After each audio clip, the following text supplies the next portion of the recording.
어제 아침에 참 마음이 이렇게 허전해지는 소식을 하나 듣게 됐습니다. 우리에게도 잘 알려진 팀 켈러 목사님 아시죠? 이분이 투병 중이신 것은 알고 있었는데 어제 하나님의 부르심을 받아서 이제 주님 품에 돌아가셨다라고 하는 소식을 들었습니다.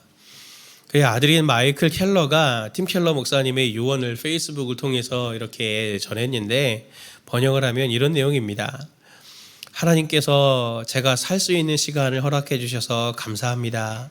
그러나 저는 이제 예수님을 만날 준비가 되었습니다. 더 이상 기다릴 수 없습니다. 저를 이제 본향으로 인도해 주십시오 라고 하는 이 기도로 하나님 앞에 유언을 또 자녀들에게 남기면서 주님의 품에 이렇게 돌아가셨다라고 하는 소식을 들었습니다. 이 거목과 같은 분이었는데 이렇게 거목과 같은 분들이 이렇게 떠나고 나면서 남긴 이 발자국들, 그것들을 뒤돌아보면 참 우리들에게 많은 메시지를 주지요.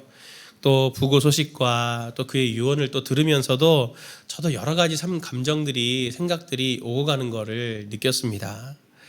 그러면서 동시에 저는 우리는 자꾸 우리의 이 작은 생각들에 또 일상들에 너무 많이 그리고 자주 함몰되지는 않는가 하는 그런 생각들을 또 함께 해보게 되었거든요. 시편 146편 4절이 떠올랐습니다. 그의 호흡이 끊어지면 흙으로 돌아가서 그날에 그의 생각이 소멸하리로다. 우리의 인생이 그렇지 않습니까? 많은 생각들이 그리고 계획들이 우리의 머릿속을 지나가고 꿈꾸지만 그 호흡이 끊어지면 그의 생각마저 그냥 소멸되어서 없어져 버리고 아무 일도 안 생기고 아무 일도 없는 그러한 생각들이 우리의 삶 속에 너무나 많이 함몰되고 있다고 하면 참 우리는 너무 허무한 삶을 지금 살아가고 있는 것은 아닐까, 허비하고 있는 건 아닐까 하는 생각이 들게 됐습니다. 그러면서 오늘 우리가 나눌 말씀인 이 스가랴서 말씀이 훨씬 더 소중하게 여겨지더라고요. 스가랴 우리가 읽은 말씀은 이스라엘이 바벨론에 멸망하고 다리오 왕이 된 후에 2년이 지났을 때에 스가랴를 통해서 하나님이 이스라엘 백성에게 주신 하나님의 꿈이 기록되어져 있는 말씀입니다. 오늘 우리가 읽은 본문의 말씀이 스가랴서의 맨 마지막 결론에 해당하는 부분을 우리가 지금 보고 있는데요. 우리가 다시 한번 본문의 말씀을 보도록 하겠습니다. 같이 봅니다. 그날에는 말 방울에까지 여호와께 성결이라 기록될 것이다. 여호와의 전에 있는 모든 솥이 제단 앞 주발과 다름이 없을 것이니 예루살렘과 유다의 모든 솥이 만군의 여호와의 성물이 될 것인즉 제사 드리는 자가 와서 이 솥을 가져다가 그것으로 고기를 삶으리라. 그날에는 만군의 여호와의 전에 가나안 사람이 다시 있지 아니하리라. 아멘. 제가 이 말씀을 왜 일부러 읽었냐면 읽으면서 제가 여호와께 성결이라고 할 때 그 단어가 거룩이라는 단어를 썼기 때문에 거기도 제가 표시를 해놨고 또 여호와의 성물 거기에도 거룩이라는 단어를 썼기 때문에 이 여호와의 성물 거룩을 하나님께서 이 꿈으로 우리에게 이야기해주고 싶으시다라고 하는 것을 우리가 놓치지 않았으면 좋겠다 하는 생각이 들어서입니다. 죄로 인해서 사로잡혀 있는 이스라엘 그리고 오늘 우리들에게도 영향을 받고 있는 우리에게도 주님은 거룩이라고 하는 것을 꿈으로 우리에게 말씀해 주시기를 원하십니다. 거룩이라는 단어는 우리에게 굉장히 익숙하잖아요. 카도시, 코데시라고 하는 그러한 단어를 쓰는데 익숙합니다.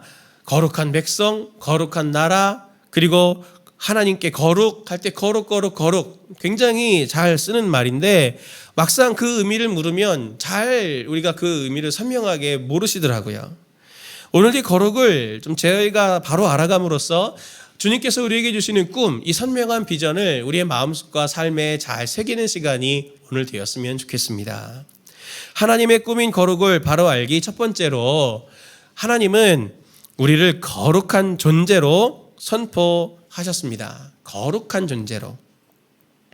가장 기본적으로 거룩이라는 단어가 가지는 일반적인 의미는 이런 의미입니다. 나누다의 뜻을 가졌습니다. 이 거룩을 쉽게 설명하기 위해서 제가 종종 드는 예가 있는데 그게 뭐냐면 주부들이 이제 종종 끓이는 된장찌개 비유를 저는 이제 들고 싶습니다. 된장찌개 아시죠?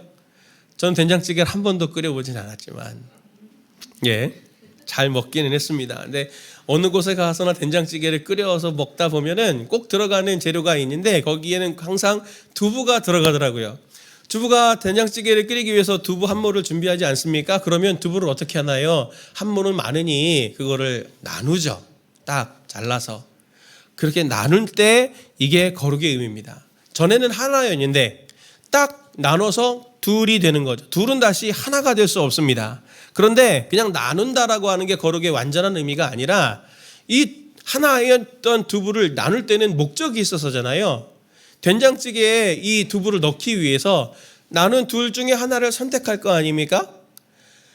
그 특별한 목적을 위해서 선택한 그것을 바로 거룩하다라고 말하는 이야기의 이 단어의 의미가 되는 것입니다.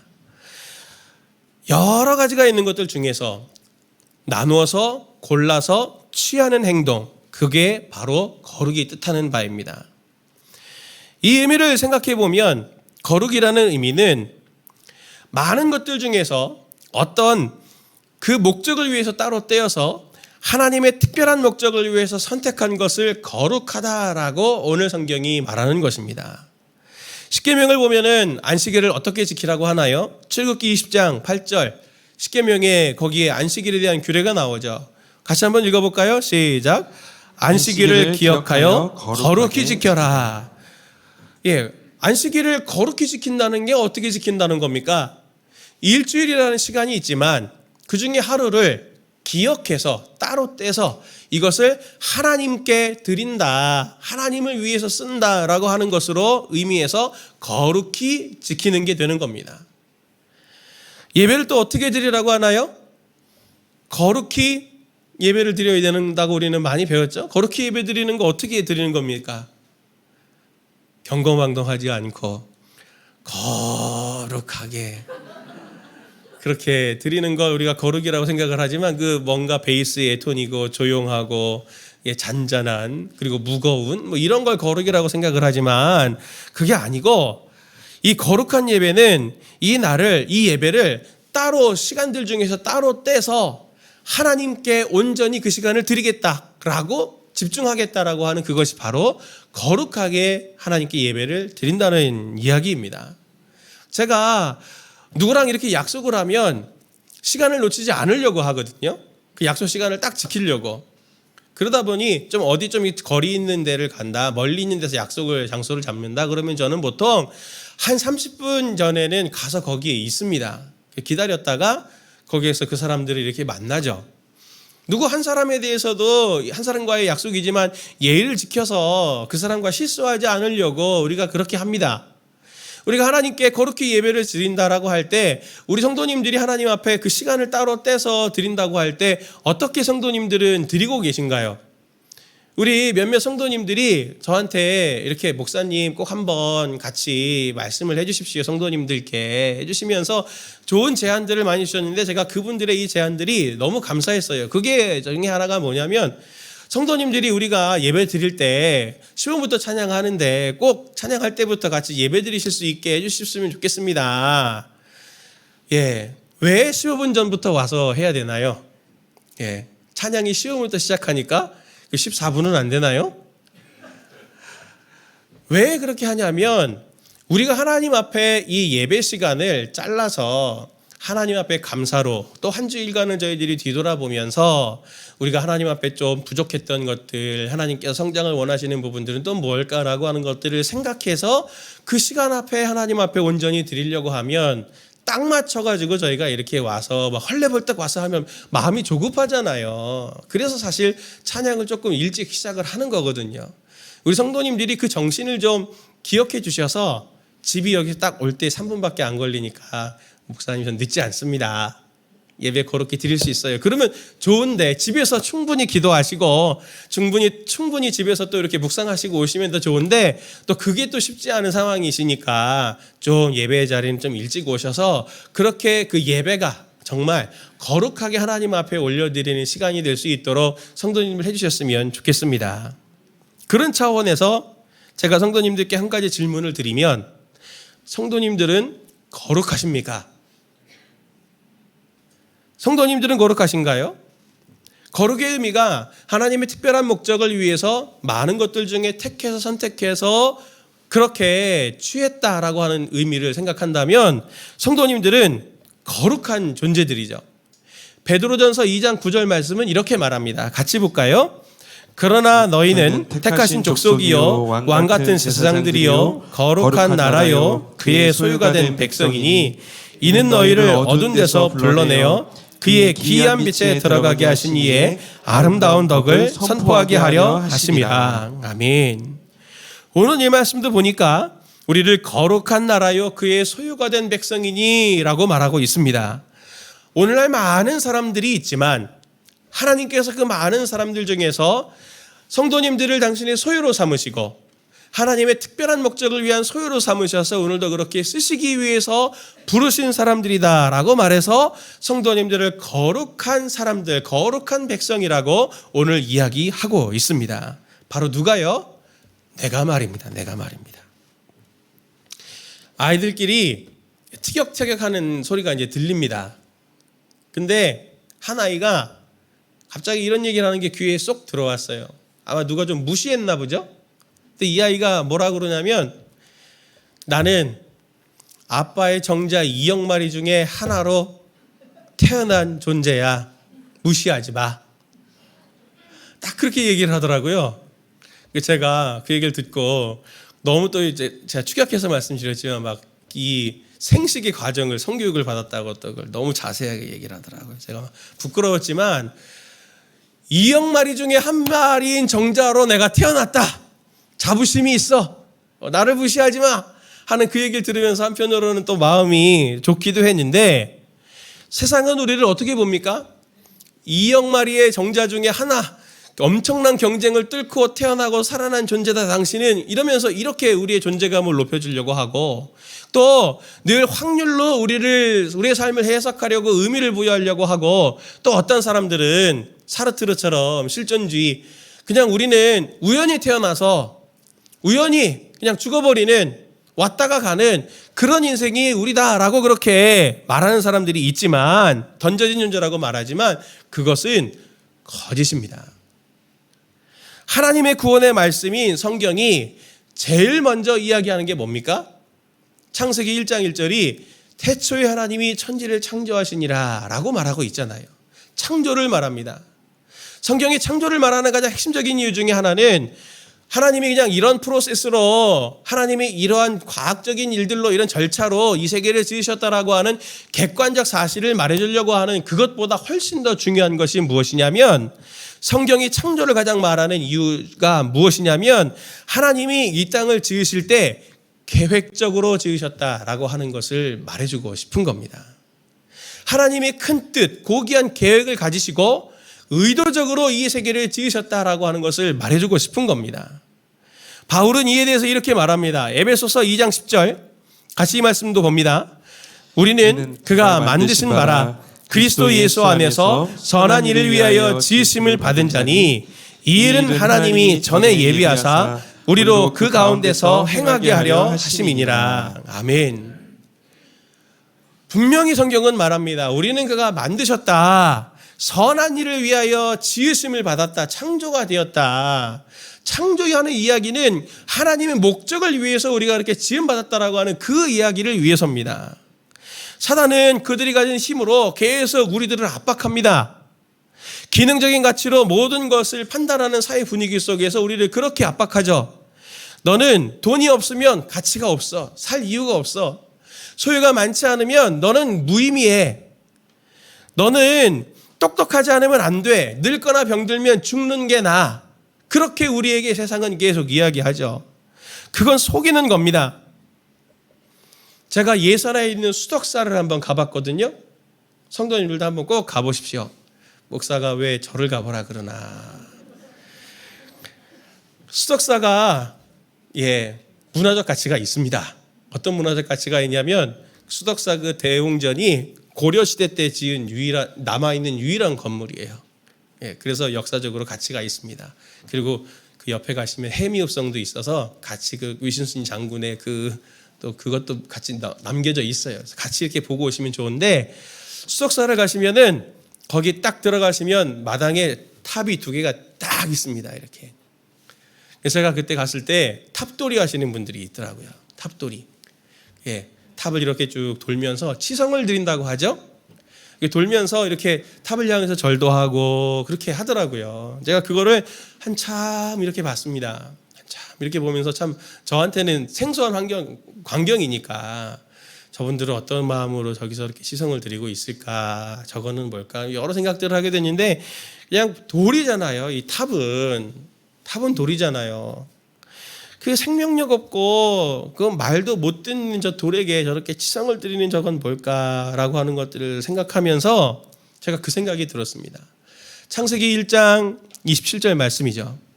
같이 함께 이 말씀도 같이 봅니다. 시작. 하나님이 자기 형상 곧 하나님의 형상대로 사람을 창조하시되 남자와 여자를 창조하시고. 아멘.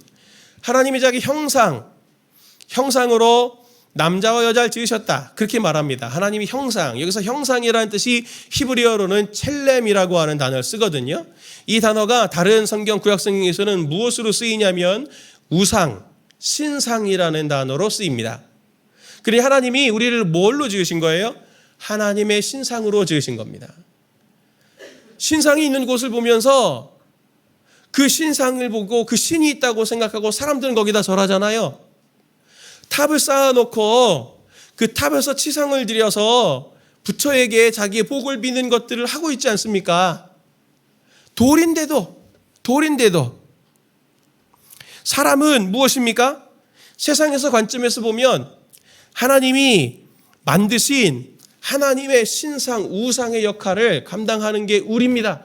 우리를 보는 사람마다 누구를 보게 되는 거예요? 하나님을 보게 되고, 우리를 만나는 사람마다 하나님의 다스림을 경험하게 되고, 하나님의 인격을, 하나님의 성품을 알게 하시려고 하나님이 우리를 당신의 형상으로, 당신의 형상을 따라 지으신 것 아닙니까? 시편 150편 6절은 이렇게 말합니다. 호흡이 있는 자마다 여호와를 찬양할지어다. 할렐루야. 호흡이 있는 자마다 여호와를 찬양할지어다. 할렐루야. 시편은 이렇게 말하지 않습니다. 돈 있는 자마다 여호와를 찬양할지어다. 할렐루야. 건강에 있는 자마다 여호와를 찬양할지어다. 할렐루야. 명성이 있고 부를 많이 쌓아놓은 자마다 여호와를 찬양할지어다. 할렐루야라고 하지 않았고, 호흡이 있는 자마다 여호와를 찬양할지어다. 할렐루야 이렇게 말하고 있습니다. 무슨 말입니까? 호흡하고 있으면, 숨 쉬고 있으면 그 사람은 하나님의 창조의 목적을 이미 이루고 있는 사람이라는 거죠. 그 사람이 건강하든 그 사람이 건강하지 않든, 장애가 있든 장애가 없든, 부하든 가난하든, 그 사람이 직업이 멋있든 멋있지 않든 그것은 하나도 중요하지 않고, 호흡하고 있다는 것만으로도 그 사람은 충분히 하나님이 그 사람을 택하셔서 창조한 목적을 이루고 있는 사람이니 하나님께 영광을 돌려라 라고 오늘 시편이 이야기하고 있는 겁니다.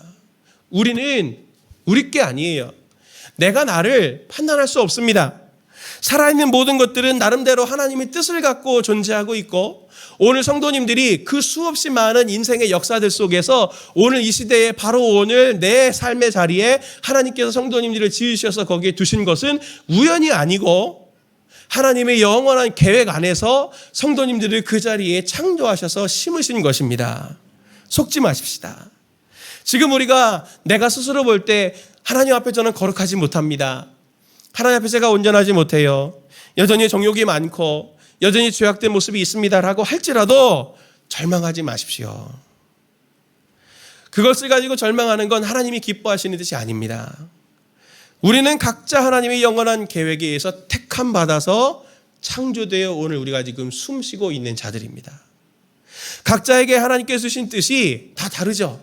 그리고 때로는 하나님이 왜 나에게 무슨 뜻이 있어서 이런 사람들을 만나게 하시고 내가 왜 이렇게 살게 하시나라고 하는 하나님의 뜻을 선명하게 발견할 수 없을지는 몰라도, 분명한 것은, 선명한 것은 하나님께서는 선명한 하나님의 계획 속에서 성도님들을 오늘 지으셨다라고 하는 것은 하나님이 밝히 오늘 성경을 통해서 우리에게 보여주시는 것입니다. 성도님들이 그래서 하나님의 거룩한 존재들인 거죠. 하나님의 꿈인 거룩을 바로 알기 위해서 두 번째로 우리가 살펴볼 것은 무엇이냐면, 우리는 거룩해질 존재로 선포되었다라고 하는 것입니다.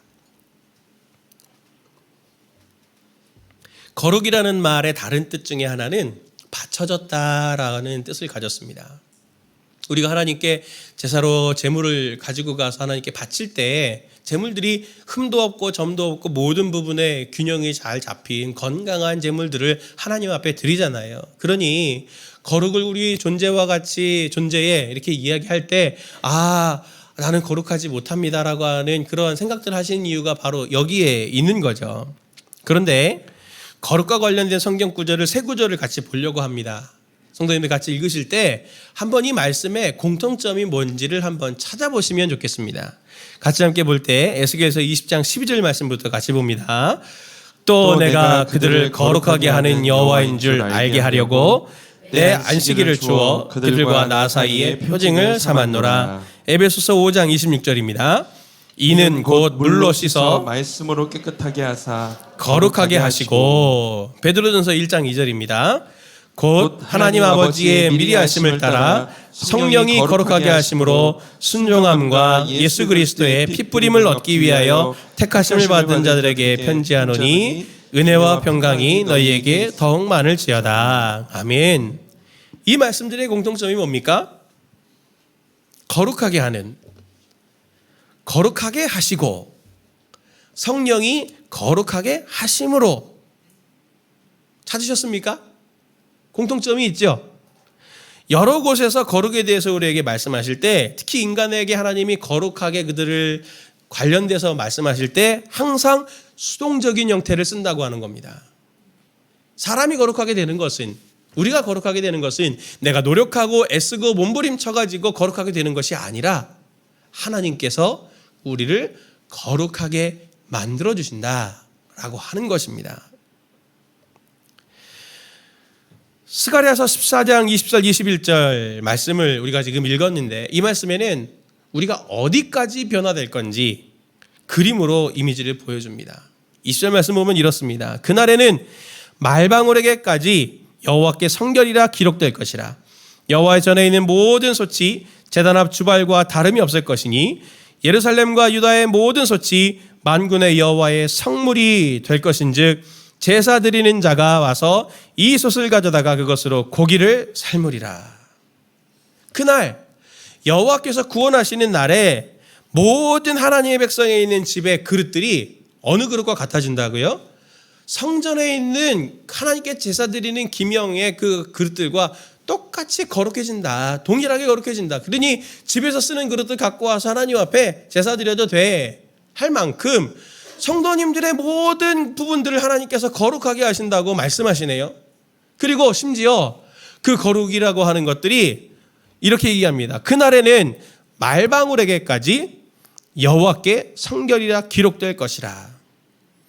말방울. 저희는 지금 말은 안 키우잖아요. 집에 키우는 뽀삐의 방울에 여호와께 성결이라는 글씨가 새겨질 거다. 지금 그렇게 얘기하고 계시는 거거든요. 예, 누가 말방울까지 신경 씁니까? 우리 집 뽀삐에 이제 말방울 이 방울까지 신경 쓰냐고요. 거기까지 모든 부분에 섬세한 부분까지 다 내가 거룩하게 만들겠다. 하나님은 지금 그걸 꿈꾸고 계십니다. 우리가 잘 알고 있듯이 우리는 지금 우리의 모습은 절대 지금 하나님의 성소에 들어갈 자격이 안 되죠. 하나님 면전에서 은혜를 구할 수 있는 존재가 아닙니다. 구약의 정결법을 보면은 거룩한 이런 기명들이라든지 거룩한 하나님께 제사를 드리는 제사장들이라든지 레위인들이라든지 이런 사람들이 부정한 사람들과 닿게 되거나 부정한 물건과 닿게 되면은 어떻게 됩니까? 정결한 사람이 부정해집니다. 그런데 예수님이 오셔서는 이 부분에 대한 틀을 완전히 바꾸세요. 패러다임의 전환이 일어납니다. 그 예가 마태복음 8장 2절부터 3절 말씀에 있습니다. 같이 이 말씀을 한번 볼까요? 한 나병 환자가 나와 절하며 이르되 주여 원하시면 저를 깨끗하게 하실 수 있나이다 하거늘 예수께서 손을 들어 그에게 대시며 이르시되 내가 원하노니 깨끗함을 받으라 하시니 즉시 그의 나병이 깨끗하여진지라. 아멘. 나병 환자가 예수님께 나와서 말씀하십니다. 주여 원하시면 저를 깨끗하게 할 수 있습니다. 그러면 예수님이 뭐라고 하시면 돼요? 원하노니 깨끗함을 받아라. 이제 가라. 그래도 나으실 수 있는데 예수님이 의도적으로 손을 대시죠. 예수님이 이 나병 환자는 부정한 자입니다. 손을 대면 예수님이 어떻게 되는 거예요? 예수님이 부정해지는데 오히려 나병 환자가 나아서 나병 환자가 정결해졌습니다. 이게 예수님이 하시는 일이죠. 나병이라도 깨끗해지고 정결해지게 됩니다. 예수님의 손이 닿으면 패러다임이 완전히 바뀌는 거예요. 예수님은 이러한 새로운 시대를 여셨습니다. 성도님들 안에 거룩하지 못하고 부정하고 내 안에 여전히 미숙하고 악한 것들이 있다면 성도님들이 어떤 반응을 보여야 되겠습니까? 베드로가 처음에 예수님을 만날 때 그랬죠. 주여 나를 떠나소서 저는 죄인으로소이다. 그렇게 베드로가 외쳤지만 예수님은 베드로에게 다시 말씀해 주셨죠.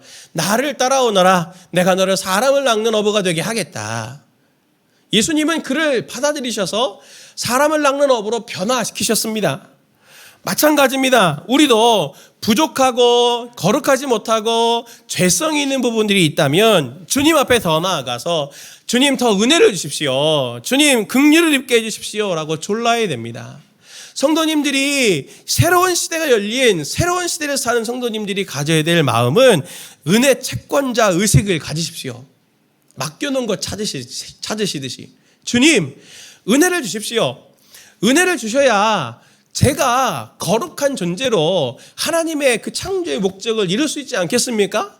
제가 여전히 거짓말하는 습성이 있고 돈을 좋아하는 습성이 있고 사람들을 미워하는 습성들이 있는데 제가 이런 모습이면 어떻게 거룩한 일을 하겠습니까? 당신의 일을 위해서라도 뭐 주시려면 주시고 하기 싫으면 안 주시고 그렇게 좀 배짱도 부리시고 하면서 하나님께 은혜를 달라고 은혜 채권자 의식을 갖고 하나님 앞에 자꾸 그리스도께 나아가세요.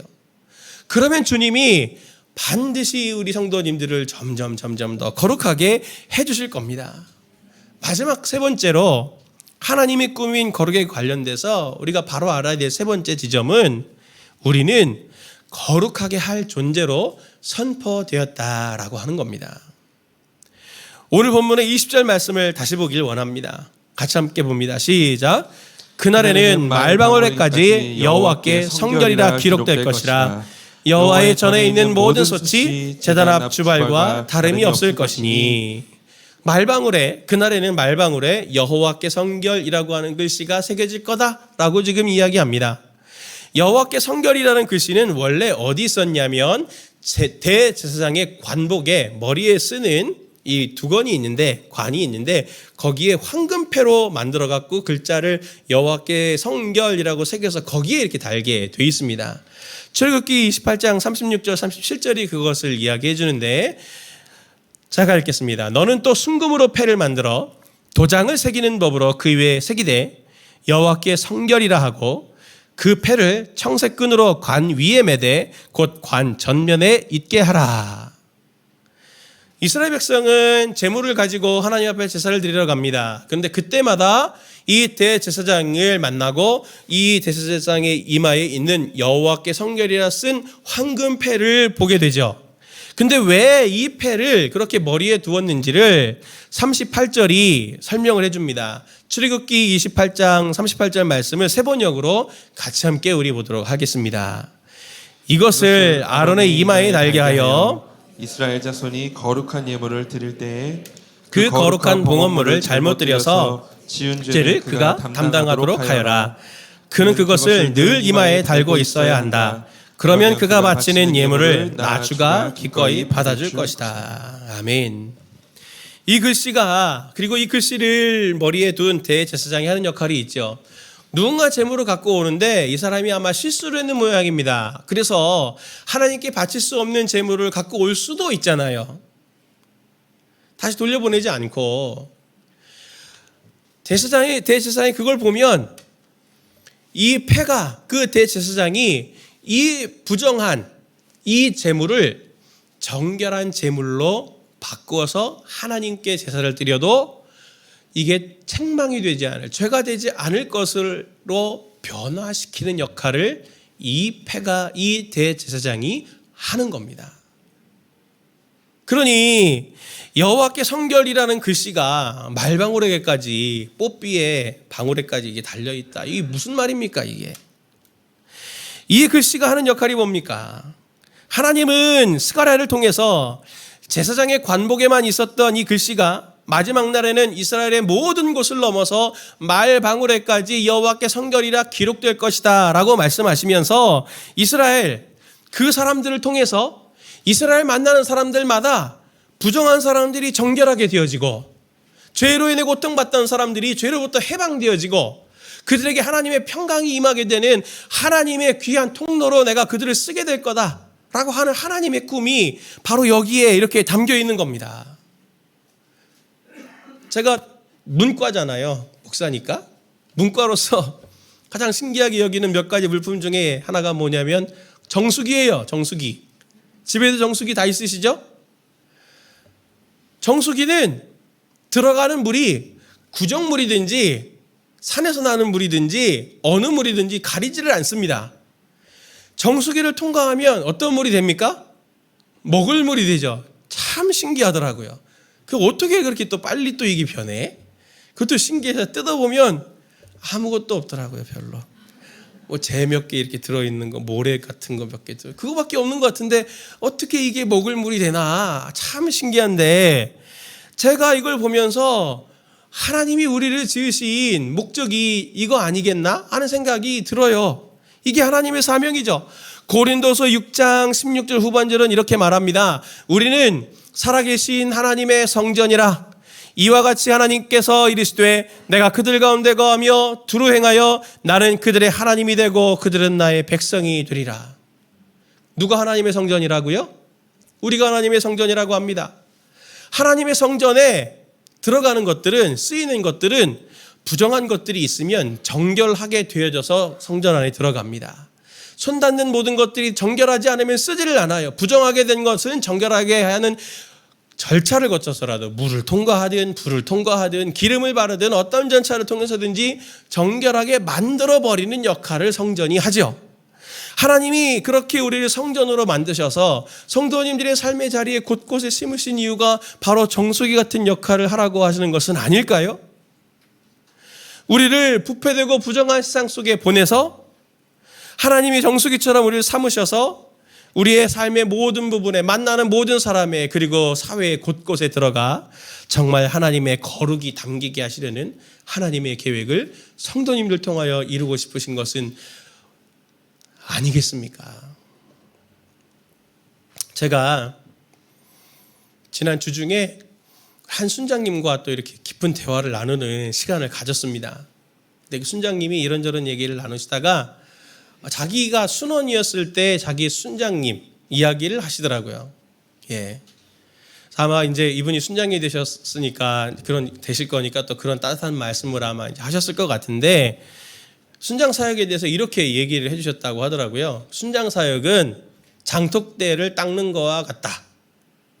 그래서 이분도 도시분이셔가지고 장독대를 닦는 거와 순장 사역이 무슨 상관이지? 이제 그래서 물어보셨대요. 그랬더니 장독대는 매일 닦아야 된다고 하더라고요. 그분이 장독대는 매일 닦아야 됩니다. 매일 이렇게 닦으면서 장안을 들여다보면서 곰팡이가 끼지는 않는지 이게 발효가 잘 되고 있는지 숨구멍을 열어줘야 되는지 닫아줘야 되는지 늘 관심을 가지고 그렇게 매일매일 하루씩 다 이렇게 닦아주지 않으면 장은 생기지 않는다고 하는 그 얘기를 하면서 순장 사역이 이 장독대 닦는 거와 같다라고 비유를 해주신 걸 보면서 제가 굉장히 이게 의미심장하더라고요. 그렇죠, 성도님들도? 예. 그러면서 속으로 제가 그랬어요. 이제 목양을 아시는구나. 목양을 아시는구나, 이분들이. 제가 지난 주 중에 스승의 주일이 있었잖아요. 예. 성도님들이 또 많은 성도님들이 저에게 이렇게 축하의 메시지, 격려의 메시지를 보내주셔가지고 제가 참 감동이 됐습니다. 마음을 주고받고 할 수 있는 그런 공동체가 돼서 제가 너무 행복했는데 그러면서 제가 우리 순장님들 생각을 했거든요. 순장님들이 참 소중하다 생각을 했습니다. 왜냐하면 저는 하나님의 말씀을 오늘 성도님들에게도 전하지만 원리를 전하죠. 그리고 아무리 디테일하게 얘기를 해도 성도님들에게 피부에 닿는 실질적인 도움을 드리기는 어려운 한계가 있습니다. 왜냐하면 전에도 말씀드린 대로 제가 사업을 해봤습니까? 제가 직장 생활을 해봤습니까? 알바는 몇 번 해봤지만 제가 직장 생활 해봤습니까? 그 진급하기 위해서 그렇게 치열하게 서로 막 그렇게 하시고 그 안에서 또 회식하시면서 이걸 내가 받아 먹어야 되나 안 받아 먹어야 되나, 그리스도인으로서 내가 이렇게 행동하는 게 좋은가 저렇게 행동하는 게 좋은가, 그런 고민과 갈등은 저는 안 해봤어요. 누가 해봤습니까? 제가 보니까 순장님들은 해봤어요. 순장님들은 성도님들과 똑같은 삶을 살잖아요. 그러면서 순장님들이 성도님들의 삶의 동반자가 되면서 말씀으로 훈련받고 먼저 그렇게 하나님의 은혜를 먼저 받은 그 은혜들로 성도님들과 똑같은 선상에 있는데 한 걸음 먼저 이끌어주는 또 작은 목자가 되시더라고요. 그래서 그분들이 실제적으로 우리 성도님들에게 참 큰 도움을 주겠다. 길을 잃은 성도님들에게 지혜를 주고 명철을 주고 이렇게 가면 안전하게 갈 수 있다라고 하는 지름길을 알려주는 굉장히 중요한 스승이구나 하는 생각이 들어서 제가 우리 순장님들께 감사하는 마음을 가졌습니다. 그런데 그게 교회더라고요. 그게 공동체더라고요. 하나님이 공동체를 우리에게 불러주신 이유가 그거더라고요. 공동체를 통해서 각 사람들이 섬김을 받고 그렇게 섬김을 받은 사람들이 각자의 삶의 자리에 들어가서 거기에서 하나님께 또 거룩하게 하는 일들이 점점 일어나게 하는 거죠. 거룩하게 부르심을 받은 순장님들이 거룩하게 된 모습을 가지고 순원들을 섬겨서 그 순원들이 거룩하게 돼서 순원들이 삶의 자리에 들어가 삶의 곳곳을 거룩하게 만들어버리는 선순환들이 일어나는, 하나님의 꿈이 일어나는 그런 일들이 교회를 통해서 이루어지더라는 말입니다. 이게 교회입니다. 에베소서 1장 20절부터 23절의 말씀이 그걸 얘기해 주는데, 유진 피터슨의 메시지 성경을 보면 쉽게 풀어놨습니다.